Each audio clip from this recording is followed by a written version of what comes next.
नमस्कार दोस्तों, जय हिंद जय भारत। दोस्तों आप देख रहे हैं CDRK Saini education classes. CDRK Saini education classes आपके बीएड पाठ्यक्रम से रिलेटेड कई प्रकार के टॉपिक्स, कई प्रकार के लेसन्स हमारे इस चैनल पर अपलोड करता है।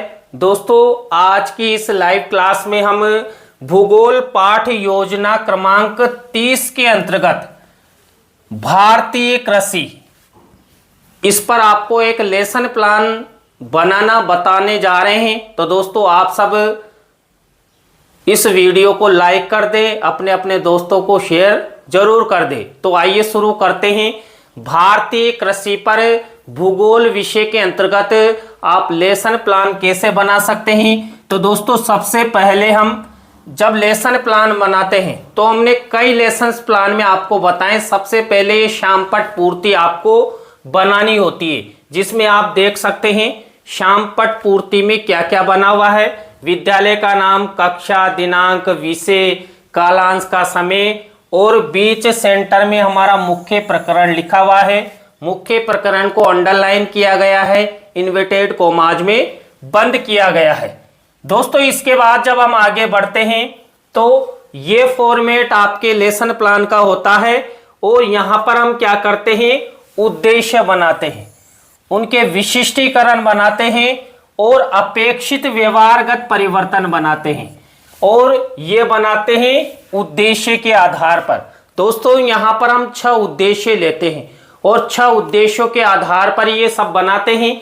कई महाविद्यालयों में विशिष्टीकरण का कॉलम नहीं होता है, तो आप अपने महाविद्यालय की सुविधा अनुसार उद्देश्य और डायरेक्ट अपेक्षित व्यवहारगत परिवर्तन का कॉलम बना सकते हैं। तो दोस्तों पहला उद्देश्य लेते हैं ज्ञान।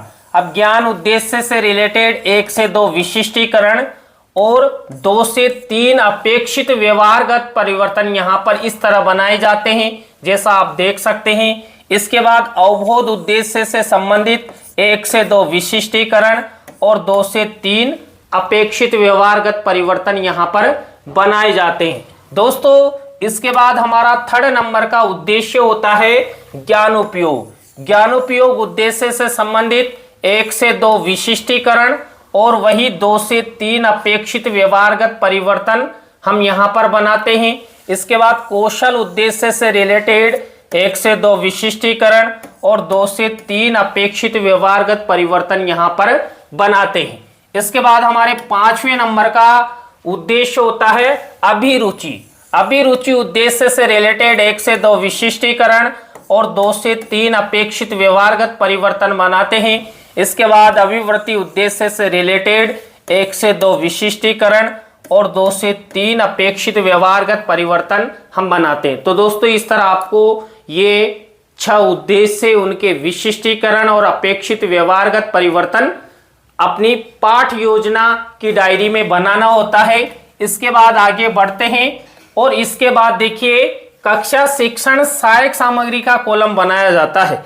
कक्षा शिक्षण सहायक सामग्री 2 प्रकार की होती है, सामान्य शिक्षण सहायक सामग्री और विशिष्ट शिक्षण सहायक सामग्री। सामान्य शिक्षण सहायक सामग्री तो डेली यूजेज में जो हम कक्षा में प्रयोग करते हैं, जैसे चौक है, डस्टर है, ये सब है। और विशिष्ट शिक्षण सहायक सामग्री जैसे हम चार्ट, मॉडल, प्रतिकृति आदि प्रयोग करते हैं। इस लेसन प्लान में हमने जो बनाया ना वही लिखा जाता है। यहां पर देखिए मैंने लिखा चार्ट, चित्र और मॉडल, ये तीनों चीज हम यहां पर दिखाने वाले हैं।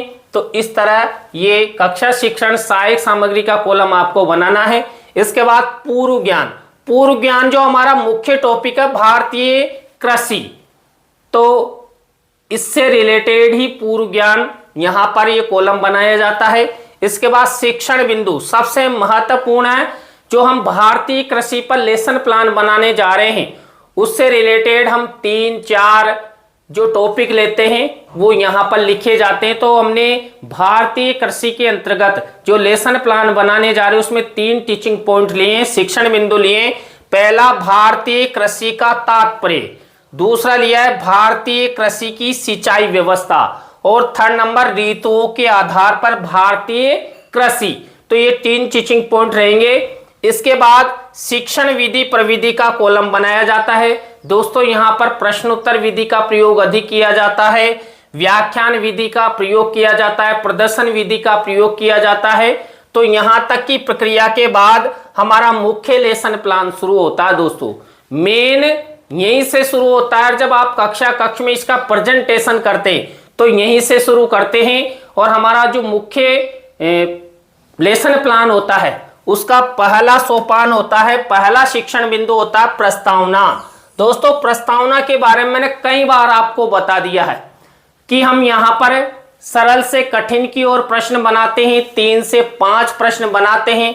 अंतिम प्रश्न समस्यात्मक होता है, हमारे मुख्य प्रकरण से रिलेटेड होता है और प्रश्नों में तारतम्यता होती है। तारतम्यता का मतलब समझते हैं, यानी कि उत्तरों से ही अगला प्रश्न बनता है। देखिए यहां पर मैंने भारतीय कृषि जो हमारा प्रकरण है उस पर प्रस्तावना के प्रश्न कैसे बनाए। पहला प्रश्न यहां पर देखिए, ग्लोब के द्वारा हम क्या देखते हैं। देखिए ग्लोब होता है ना, उसके द्वारा हम क्या देखते हैं, संसार के द्वीपों को देखते हैं, महाद्वीपों को देखते हैं, सागरों को देखते हैं, महासागरों को देखते हैं। अब इसी उत्तर से हमारा नेक्स्ट प्रश्न बनना चाहिए, तो बना हुआ है संसार का सबसे बुद्धिमान प्राणी किसे माना जाता है, तो मानव को माना जाता है। और यहां पर उत्तर में हमने इस संसार शब्द को अगले प्रश्न में लिया है। इसके बाद इसी उत्तर से हमारा नेक्स्ट प्रश्न बनेगा, बना हुआ है मानव अपने परिवार का पालन पोषण करने के लिए क्या क्या करता है। तो दोस्तों मानव अपने परिवार का पालन पोषण करने के लिए मजदूरी करता है, व्यापार करता है, कोई व्यवसाय करता है या नौकरी करता है। अब इसी उत्तर से हमारा नेक्स्ट प्रश्न बनेगा, भारत की अधिकांशतः जनसंख्या किस व्यवसाय पर निर्भर है। तो यहां पर देखिए व्यवसाय शब्द लिया है, तो निर्भर है तो कृषि पर निर्भर है भारत की अधिकांश जनसंख्या। अब इसी से हमारा नेक्स्ट प्रश्न बनेगा, यहां पर देखिए भारतीय कृषि के बारे में आप सब क्या क्या जानते हो। तो ये अंतिम प्रश्न हमारा समस्यात्मक हो गया है। दोस्तों यहां पर इस तरह आपको उत्तरों से प्रश्न बनाने हैं, 3 से 5 प्रश्न बनाना है। अंतिम प्रश्न हमारे टॉपिक से रिलेटेड होना चाहिए। देखिए 5वां प्रश्न, भारतीय कृषि के बारे में आप सब क्या क्या जानते हो, समस्यात्मक है और हमारे टॉपिक से रिलेटेड है। तो ये पहला सोपान हो चुका है। पहले सोपान के बाद हमारा सेकंड सोपान आता है, सेकंड शिक्षण बिंदु। तो सेकंड शिक्षण बिंदु है उद्देश्य कथन।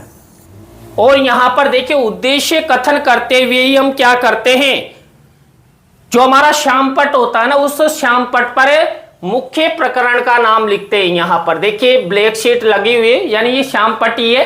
तो यहां पर हमने लिख दिया भारतीय कृषि और उद्देश्य कथन लिखा हुआ है। बच्चों आज हम सब भारतीय कृषि पाठांतर्गत भारतीय कृषि का तात्पर्य, सिंचाई व्यवस्था तथा रीतों के आधार पर भारतीय कृषि के बारे में विस्तार पूर्वक अध्ययन करेंगे।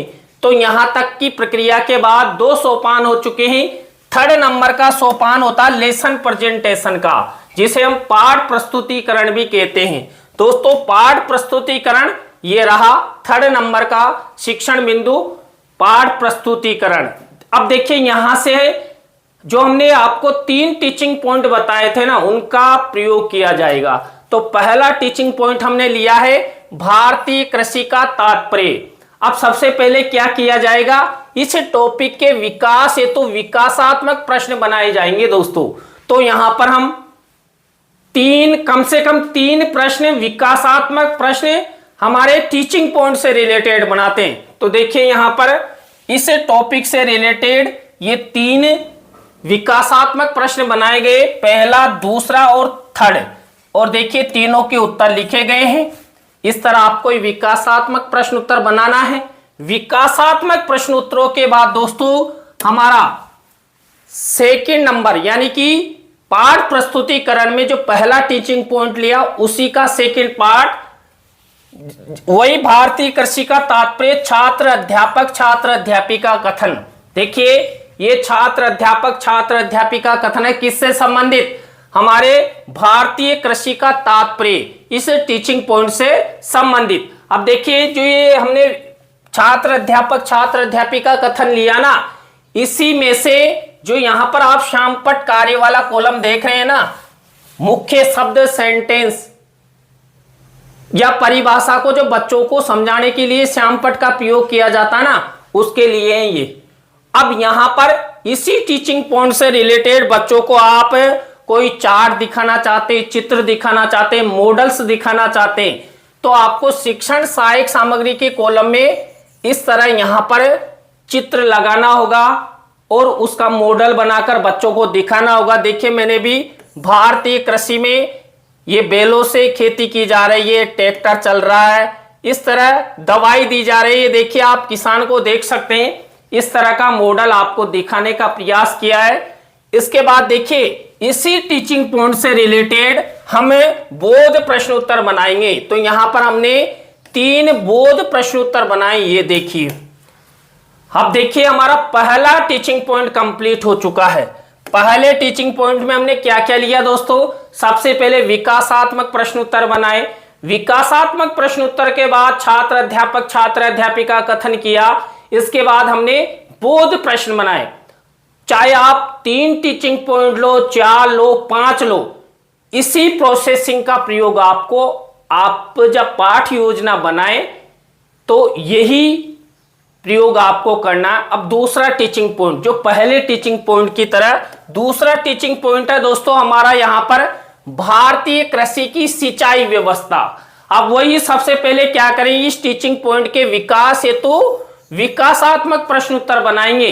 तो ये विकासात्मक प्रश्नोत्तर हमारे द्वारा बनाए गए हैं। विकासात्मक प्रश्नोत्तरों के बाद दोस्तों यहां पर हम क्या करते हैं, वही इसी टीचिंग पॉइंट से रिलेटेड छात्र अध्यापिका कथन करते हैं। ये विषय वस्तु है छात्र अध्यापक छात्र, और यहां पर व्याख्यान विधि का प्रयोग किया जाएगा।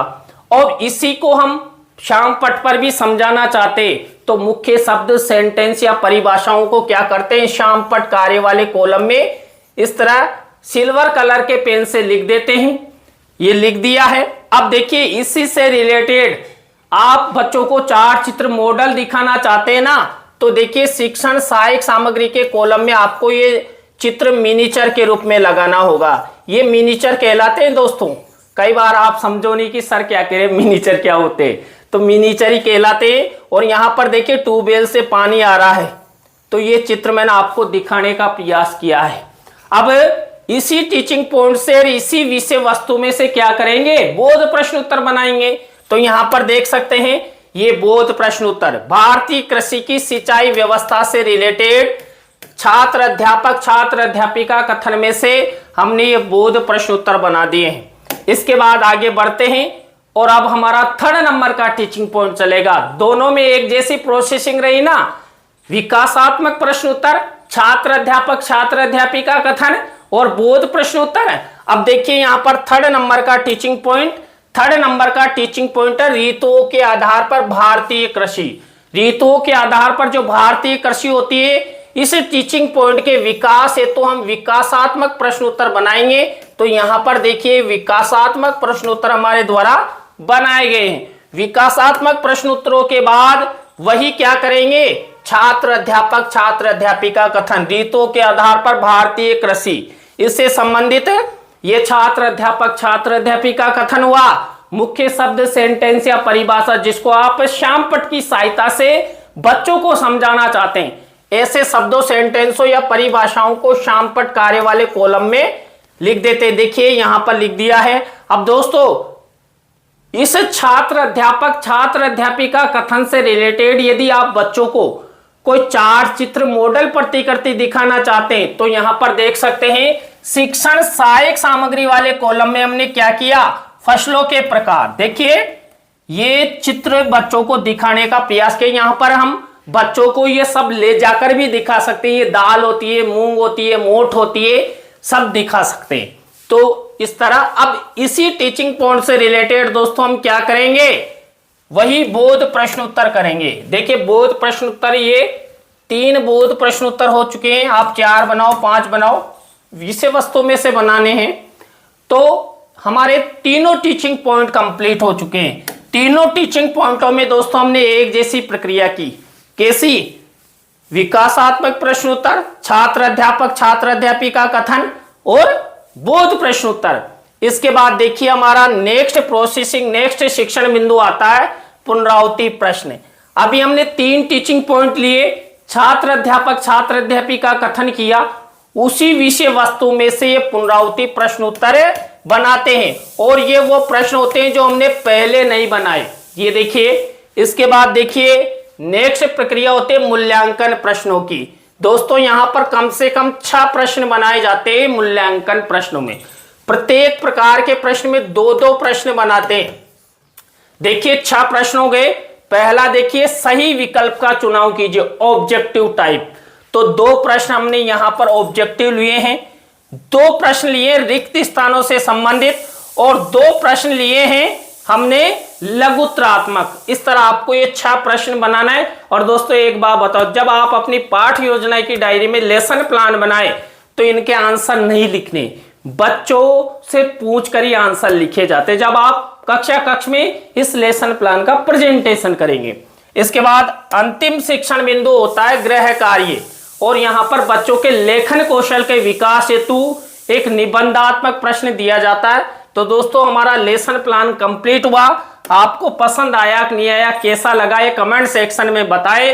तो दोस्तों आपसे फिर मिलेंगे यहां पर CDRK सैनी एजुकेशन क्लासेज में न्यू लेसन प्लान के साथ। तो दोस्तों थैंक यू, जय हिंद जय भारत।